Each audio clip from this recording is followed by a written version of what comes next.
Bon, je l'ai déjà cité 2 fois, je cite pour la dernière fois le porte-parole du leader majeur. Selon lui, Sele Kalangila est avec nous ce soir pour décrypter l'actualité. Bonsoir et bienvenue. Bonsoir Christopher, salutations à vos nombreux téléspectateurs qui nous regardent à travers le monde.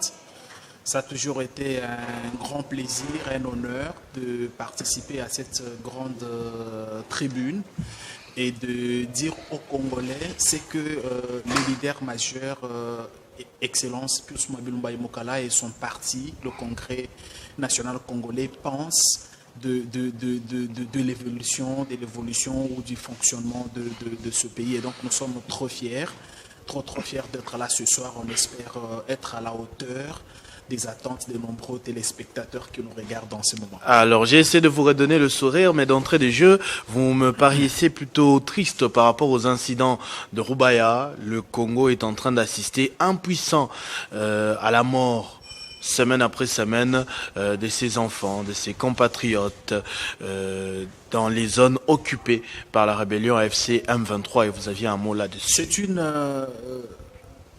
information qui a glacé les enthousiasmes du week-end, non seulement du républicain Pius Mwai Mokala, mais de l'ensemble de militantes et militants de son grand parti, le Congrès national congolais. Nous avons tous appris avec grande émotion, grande tristesse cette triste nouvelle, ce Congolais qui sont décédés dans cette mine, pourtant sous contrôle de l'agresseur. Et donc, nous présentons au nom du Sensei et de son leader nos condoléances le plus attristées aux familles des victimes. On a même dit quelque chose là-dessus dans une déclaration que le Congrès national congolais a faite cet après-midi. Et donc, c'est avec une profonde tristesse, Monsieur Christopher, qu'on réalise que chaque jour qui passe, Kagame et ses poulains continuent à tuer, continuent à violer, continuent à voler, continuent à s'aimer de la terreur. Mais le président l'a dit lors de son dernier discours sur l'état de la nation, les ténèbres ne vont pas régner pour toujours. Je crois que les efforts qui sont fournis de part et d'autre font en sorte qu'on soit sur la bonne voie pour en finir une fois pour toutes avec cette agression injuste. Mais c'est en tout cas de morts de plus. C'est un pays de nouveau endeuillé. On parle de plus de 500 morts.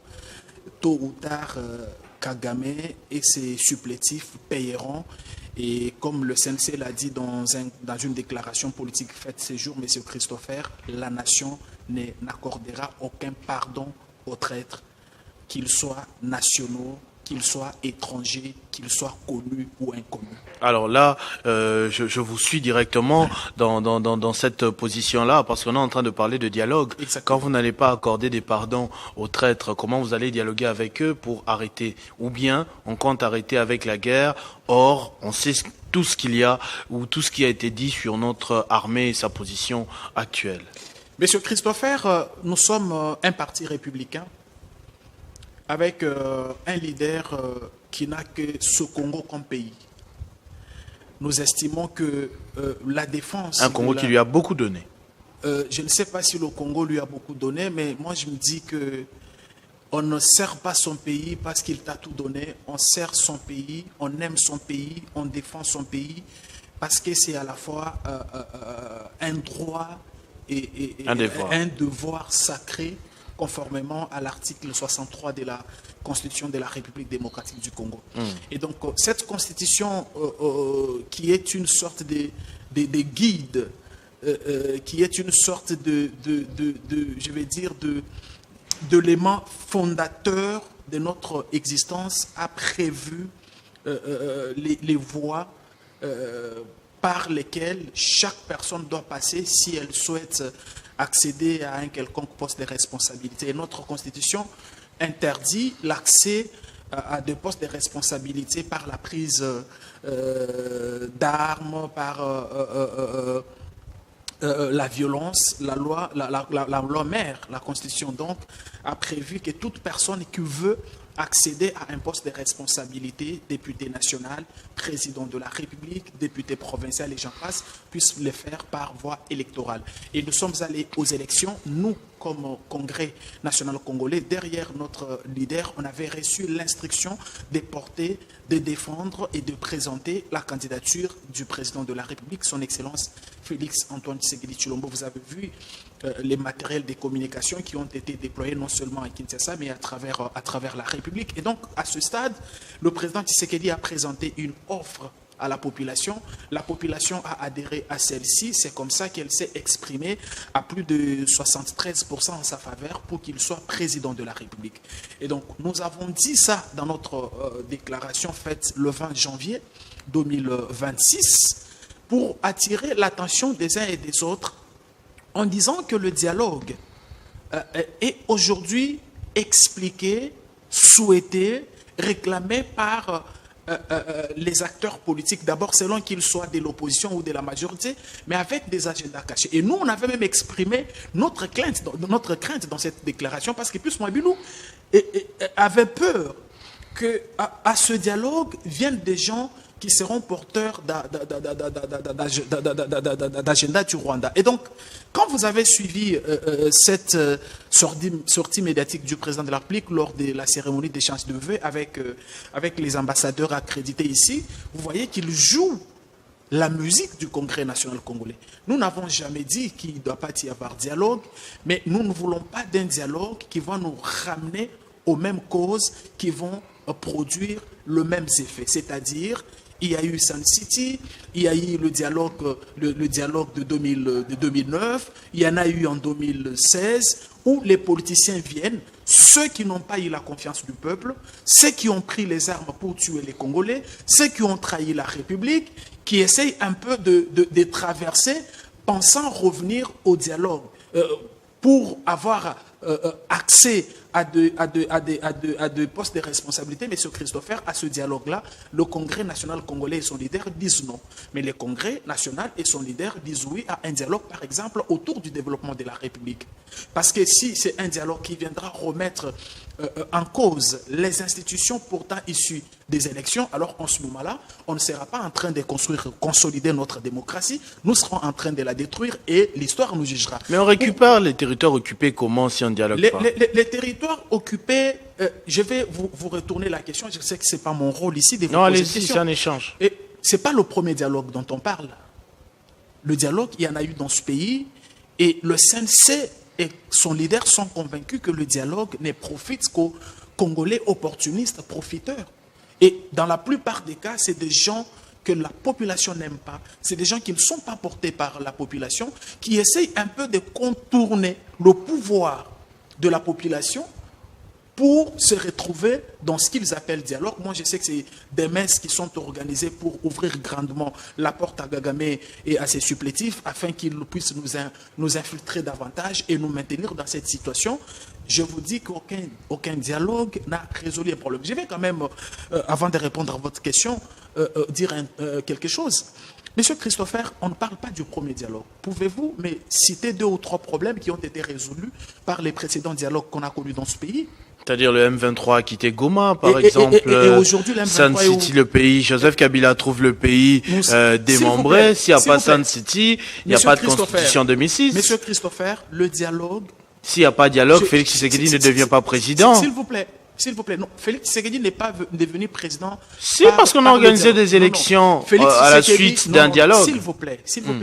Quand vous dites que Félix Tshisekedi est devenu président parce qu'il y a eu dialogue, oui, alors vous foulez au pied la Constitution qui prévoit effectivement l'organisation des élections. Félix Tshisekedi n'est pas devenu président par la volonté de quelqu'un. Félix Tshisekedi n'est pas devenu président parce qu'il y a eu dialogue. Félix Tshisekedi est devenu président parce que la Constitution... Mais je vous dis que sans dialogue, il n'y aurait pas eu élection. Non. Alors, quand vous dites que sans dialogue, il n'y aurait pas eu élection... La Constitution a été violée et tout le reste. Vous êtes en train de dire que les gens avaient l'intention de violer la Constitution pour ne pas... Non, elle était violée parce que le mandat s'arrêtait en 2016. Ce n'est pas des pratiques à encourager. Non, pas du tout. Dans un Congo nouveau dont nous avons besoin, il faut bannir ce genre de pratiques. Y compris pour Félix Tshisekedi. L'organisation des élections ne doit pas prendre en compte les humeurs des gens. L'organisation des élections qui ont porté Félix Tshisekedi à la tête du pays... sont les fruits d'un dialogue. S'il vous plaît. S'il vous plaît, moi je veux parler du dialogue, ne vous inquiétez pas. Je voulais juste corriger un peu pour faire comprendre que Tshisekedi est devenu président de la République parce qu'il y a une constitution qui prévoyait l'organisation des élections. Et donc ça n'a rien à voir. Parce que quand vous dites que c'est grâce au dialogue, c'est comme si vous voulez lier l'organisation des élections aux humeurs des gens, au vouloir des gens. Alors que nous avons une loi fondamentale qui nous impose un certain nombre d'obligations, un certain nombre de devoirs et que nous devons nous tous respecter. Mais une loi fondamentale aussi qui est fruit d'un dialogue. J'étais en train de dire plutôt que si réellement le dialogue était une solution, on ne connaîtrait pas RCD, on ne connaîtrait pas CNDP, on ne connaîtrait pas M23-1, on ne connaîtrait pas M23-2. Parce que la plupart de toutes ces rébellions sont arrivées, il y a eu des dialogues, et leurs responsables se sont retrouvés dans nos institutions. Ça n'a pas mis fin à des rébellions. Aujourd'hui, on parle de 500 morts dans une mine où les activités étaient pourtant interdites par le ministre national de Mines. Donc, vous comprenez que ici, nous disons oui au dialogue, mais pas un dialogue pour que la légitimité des institutions en place soit mise en cause. Non. Dialogue autour du développement, parce que dialogue politique, on en a connu et aucune solution n'a été trouvée. Et vous remarquerez, M. Ouchoukoum, que Pius Mwabilou et son parti sont restés cohérents. Cohérents depuis que cette histoire a commencé. Ils ont, sans attendre, sans traîner, apporté leur soutien au président de la République, aux institutions de la République, alors que la plupart des gens étaient en train de pratiquement tergiverser. Et nous sommes aujourd'hui contents que le président de la République joue, danse notre musique, que le président de la République comprenne qu'il est chef de l'État, effectivement, il a été élu. Ce n'est pas parce que quelqu'un s'est réveillé le matin, il a décidé d'exhiber un pas de danse contre la République, que ce monsieur-là doit revenir ici pour être ministre, pour être ceci, pour être cela. Et donc, pour nous, le dialogue, il n'y a pas de problème. Mais pas un dialogue pour remettre en cause la légitimité des institutions en place, pas un dialogue pour que ceux qui tuent, ceux qui violent, ceux qui volent reviennent aux affaires. Est-ce que vous savez que nous serons en train d'insulter 1000 fois les victimes de toute cette barbarie? Imaginez que quelqu'un qui est en train de tuer se retrouve demain ministre. Quel message allons-nous envoyer aux familles des victimes? Mais il y en a qui sont actuellement ministres qui l'ont fait. Hein. Est-ce que le fait, M. Ouchoukoum, qu'il y ait dialogue va ressusciter un papa que l'on a tué devant sa femme, devant son enfant? Est-ce que le fait qu'on tienne le dialogue aujourd'hui va ressusciter cette maman que l'on a violée en face de son enfant? Est-ce que vous mettez aussi à la place des victimes de ces actes de barbarie? Je pense que la résolution des Nations Unies est claire. Nanga n'a qu'à plier bagage, comme ils l'ont fait à Goma, quitter d'abord tous les territoires qu'ils occupent. Ça, c'est comme ils l'ont fait à Ouvira. Comme ils ont fait à Ouvira, c'est d'abord quitter toutes les zones qu'ils occupent illégalement et qu'ils sont en train d'insécuriser chaque jour qui passe. Dialogue, pour nous, ça ne sera pas une solution. S'il y a un dialogue autour du développement... Ça doit être le dialogue qui permettra au CNC, par exemple, de revenir aux affaires. Parce qu'apparemment, la pilule a du mal à passer. Non, le CNC, vous étiez bien installé sur ce fauteuil-là, vous avez entamé le travail. Maintenant, on vous a mis un peu en pause et ça embête. Le CNC est un parti républicain. Le CNC est allé aux élections avec le président Tshisekedi. Le CNC a gagné les élections avec le président Tshisekedi. Le CNC est en droit de gouverner avec le président Tshisekedi. C'est pas mauvais, c'est pas mal. C'est pas mal.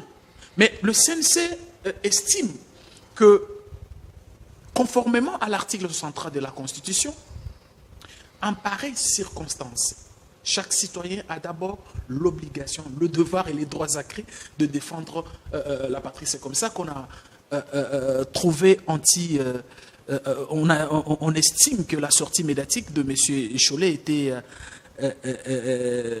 antipatrie. Quel parti non, il a fait une sortie médiatique le week-end Je me souviens, il dit que dans une guerre, c'est les deux parties qui tuent. Je pense il n'y a pas que l'AFC qui tue. Cette sortie médiatique était irresponsable. Oui, vous parlez de quelle partie exactement? Cette partie-là? Il a dit beaucoup de choses jusqu'à estimer que ce que l'ambassadrice rwandaise a dit aux États-Unis concernant leur responsabilité dans l'agression pouvait être une sorte d'intelligence artificielle. Et donc, nous estimons que nous sommes sidérés. Donc, il s'est mis en position de leur avocat. Nous sommes sidérés comme parti politique et nous estimons que certains responsables religieux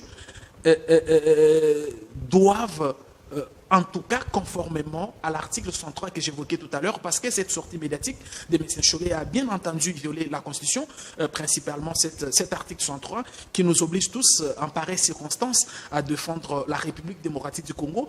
Et le Congrès national congolais a, dans une déclaration politique faite aujourd'hui, demandé à la population d'être vigilante et de suivre de près les positions que certaines personnalités arrivent à prendre au sujet de cette agression, parce qu'on ne peut pas comprendre que Kagame avoue effectivement qu'il y a un lien entre ce qu'il fait et ce qui s'est fait dans notre pays, et qu'un responsable religieux se lève un bon matin pour se faire un avocat au détriment de ses frères et sœurs. Moi, je trouve ça vraiment irresponsable de sa part, et je trouve qu'il a vraiment manqué l'occasion soit de se taire, soit de faire preuve du patriotisme. Et cette sortie médiatique donne raison à certains Congolais qui estiment que certains religieux jouent pour l'ennemi, et c'est très dangereux pour notre pays, et c'est des propos que nous condamnons fermement. Nous estimons que c'est des propos qui ne peuvent plus être tenus, surtout dans une période comme celle-ci. Donc, vous savez, ça aussi, ça donne raison à ce qui estime, vous savez, quand celui qui est actuellement président de la CENCO, M. Mouteba, a dit que la démarche qu'ils avaient entreprise avait reçu les soutiens financiers de certains États. Il parlait notamment de l'État rwandais comme l'un de partenaires ayant soutenu leur déplacement. Certaines personnes semblaient un peu douter, mais aujourd'hui, quand vous suivez ce que M. Chollet a dit le week-end, vous trouvez qu'ils sont, certains responsables religieux ont une sorte de dette morale vis-à-vis de Kagame, et que maintenant ils ne savent pas à quel sens c'est voué, dans la mesure où ils réalisent que... Vous savez que pour Kagame, ça reste des supputations, on ne sait pas si c'était de l'argent de transport ou quoi que ce soit. Mais l'État congolais, en tout cas l'Église a reconnu, avoir reçu des fonds à gérer. Ça c'est avéré, c'est prouvé, c'est noté, c'est signé. Pourquoi vous pensez qu'ils vont avoir une dette morale envers Kagame et pas envers Tshisekedi par exemple? Vous êtes un des très bons journalistes qu'on a dans ce pays. Parce que vous avez appris le journalisme à l'école, vous ne pouvez pas ne pas apprendre certaines notions politiques. Parce que c'est des disciplines liées. Et en politique, il n'y a rien pour rien. Vous pensez que Kagame a sorti son argent comme ça? Le transport. Il a remis aux gens sans rien attendre, sans confier une quelconque mission. Vous savez que ce sont des prêtres qui ont fait vœu de pauvreté. Ce qui se passe aujourd'hui, non. Ils sont à l'abri du besoin. C'est dans le dire. Mais dans les faits, aujourd'hui, tout semble, en tout cas, démontrer à la face du monde que certains responsables religieux ont vendu vraiment leurs âmes au diable. Ils ont fait les choix de l'ennemi, ils ont fait les choix d'argent. Selon vous, pour quelle raison? Vous savez, mais l'idée... C'est eux qui mobilisaient les gens qui ont brûlé votre siège alimentaire à l'époque, non? Non, hein? Vous savez... Le siège du CNC, là. C'est pas les mobilisations de l'Église catholique? Non, moi, je ne vais pas aller sur ce terrain-là. Parce que sur ce terrain-là, vous savez, dans ces dossiers-là, il y a à boire, il y a à manger, mais il y a à vomir aussi. Donc, je ne vais pas refaire l'histoire sur ce plateau. Je note avec vous qu'un responsable religieux a avoué avoir reçu l'argent, notamment du Rwanda. Je note avec vous. Et moi, j'ai réfléchi à haute voix. Le Rwanda, en donnant l'argent, a confié quelle mission à ses responsables religieux? Ça, c'est des questions que je pose. Parce qu'on sait qu'en politique, il n'y a que les intérêts qui comptent et il n'y a rien pour rien. À partir du moment où ces responsables religieux ont avoué avoir reçu cet argent, quels sont les engagements qu'ont pris vis-à-vis du voisin criminel, du voisin agresseur? Ce sont des questions que l'on pose. Alors, qu'on pose ces questions parfois sans réponse, nous pouvons alors trouver des réponses dans leurs différentes déclarations. comment vous trouvez normal qu'une responsable de la diplomatie rwandaise avoue effectivement qu'ils sont des mèches, que ce sont eux qui tuent, qui violent, qui volent dans la partie est de notre pays, et qu'un responsable religieux soit-il banalise, mais ça c'est d'abord une insulte à la fois à la nation, une insulte et aux morts. Aux morts. Et est-ce que dans un état normal, on peut tolérer ces genres de dérapages? Mais c'est grave, monsieur Christopher. Attends, on parle d'un papa qui se réveille un matin, quelqu'un vient, il viole sa femme devant lui. Pendant qu'on est en train de violer sa femme, ses enfants sont à côté. Et des responsables religieux vont prendre ça à la légère pour raconter ce genre de discours. Je trouve que c'est irresponsable. En tout cas, le Congrès national congolais a dans une déclaration aujourd'hui condamné cela. Et nous allons nous battre aux côtés du président Tshisekedi, les leaders majeurs et l'ensemble des militantes et militants de son parti vont continuer à se battre parce qu'il est temps qu'on en finisse une fois pour toutes. Et pour en finir une fois pour toutes, il faut lever les options courageuses, il faut lever les options qui garantissent notre démocratie, notre souveraineté et notre meilleur avenir. Si on se compromet avec des dialogues qui vont constituer une sorte d'une porte grandement ouverte pour une infiltration des plus, M. Otchoukoum, on n'aura rien fait et nos enfants et nos petits-enfants nous poseront la question parfois à laquelle on n'aura pas de réponse précise. Donc le CNC se porte bien. Il faut préciser d'ailleurs, hein, parce que CNC en ce moment, c'est compliqué. Donc c'est pas cyber défense, le Conseil national de cyberdéfense. Non, le CNC, c'est le Congrès national congolais, créé depuis 2011. Donc voilà. Le CNC cyberdéfense est venu après, donc vous comprenez. Très bien, se porte très bien à ses élus à tous les niveaux, national, provincial, dans les deux chambres du Parlement. Exactement. Continue à aider le président de la République et s'oppose fortement à un dialogue qui va procéder à une redistribution des cartes, surtout avec ceux qui ont pris les armes contre le pays. Ça sera une prime à l'impunité. Une ligne rouge. Ça sera une façon de dire aux autres, ok, allez aussi prendre les armes parce que demain vous allez vous retrouver autour d'une table et on va se partager des gâteaux. Moi je pense que dans une démocratie comme la nôtre, il y a des choses à bannir et celle-là, il faut la bannir et avec la plus grande fermeté. Merci beaucoup, Monsieur Seleka Nangila, porte-parole donc de ce parti politique créé depuis 2011 et qui continue de servir la nation, la République démocratique du Congo. Merci d'avoir répondu à notre invitation. Je vous en prie, Monsieur Christopher. On n'a peut-être pas pu aborder les remaniements ou les remaniements. On a dit, vous êtes prêt à revenir. Vous avez le droit de revenir. Vous l'avez déjà dit. Oui, on l'a dit, mais vous vous opposez aussi en quelque sorte à ce dialogue parce qu'on va rajouter des candidats et ça risque de confisquer un peu les places pour vous. L'Union sacrée, c'est déjà trop vaste. On ne s'oppose pas au dialogue parce que ça va rajouter. Non, on ne s'oppose pas au dialogue déjà. On s'oppose plutôt au dialogue qui va constituer une sorte de boulevard pour Gagamé et ses supplétifs de revenir dans nos institutions. Ça, c'est clair. Et par rapport au gouvernement, bon, on a tous suivi qu'il y aura remaniement.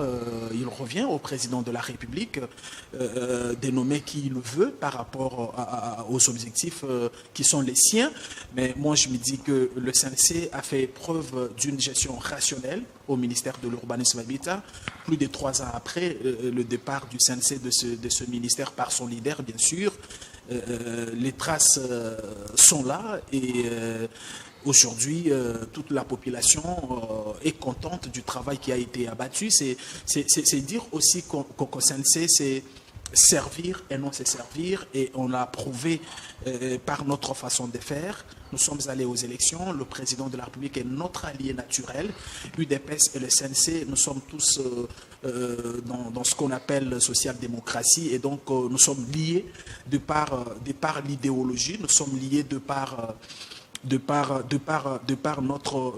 je vais dire, de par notre façon de voir, de concevoir la gestion de la société. Et donc, nous espérons que le président de la République nommera les gens capables de porter son combat, parce que le constat amer, c'est qu'il y a aujourd'hui 2 ministres qui devaient constituer une sorte de fusible pour le président de la République, mais qui me semble être ailleurs. Je crois qu'il est temps que le président s'il y a remaniement, mettre autour de lui, dans son équipe, les gens qui portent son combat, qui les portent, qui portent la nation et qui sont prêts à tout donner pour que ce pays soit protégé, soit défendu et pour amener la République démocratique du Congo à rayonner à l'instar d'autres pays. Mais le CNC fait du combat du président de la République son combat.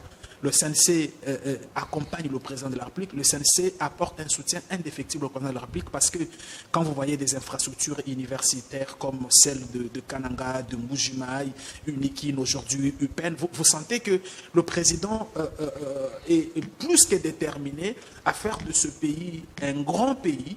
Et donc ce combat-là noble a besoin du soutien de toutes les filles et tous les fils du Congo parce que c'est nous qui avons voté pour le président Tshisekedi. Nous avions dit oui à l'offre politique qu'il nous avait présentée. Et donc, il est de notre devoir de l'accompagner pour en finir une fois pour toutes avec Kagame et pour faire du Congo réellement un havre de paix, un pays prospère, un développement, sécurisé, exactement. Unité, Et cela, prospérité, sécurité, comme l'avait dit par l'implication, les soutiens, l'accompagnement et le président de la République aussi. Merci beaucoup, Cédric Anangila. Cette fois, je pense qu'on a fini. On va laisser la place au journal pour Grace Salambo qui va prendre le relais tout de suite. Merci d'avoir répondu à notre invitation ce lundi. Merci beaucoup. Restez fidèles au programme de votre chaîne Télé 50. Vivez heureux, vivez 100 ans, mesdames et messieurs.